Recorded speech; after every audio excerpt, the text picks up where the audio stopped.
Anthony Blinken tun bɛ taama kofɔbali la alamisa na Ukraine ka taa l'Amérique ka dɛmɛ yira u la a senfɛ a ye dolari miliyari 2 ani dɔɔni dɛmɛ wɛrɛw labilali Ukraine ani jamana 18 ɲɔgɔn ye laseliw kɛ.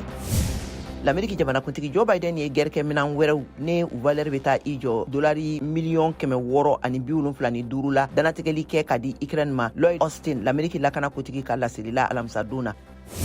L'Amérique wasadenkulu ne a ɲɛmɔgɔya bɛ Stephanie Murphy bolo n'o ye Floride wasaden ye taara taamala bi alamisa la Taiwan waati la fitinɛba bɛ ka yɛlɛ Taiwan ani Chine jamana cɛla la u bisimilala Taiwan jamanakuntigi fɛ.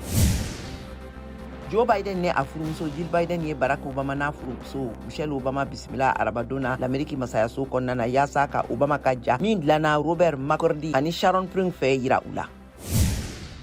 Memphis, Tennessee mara la cɛ dɔ ye mugujugu wili mɔgɔw la ka mɔgɔw 4 bɔnɛ ani na ne ka tila ka saba jogin kosɛbɛ u ka polisi ka laselila bi alamisa sɔgɔmada la. Ezekiel Kelly ne a si bɛ san 19 n'a minɛna.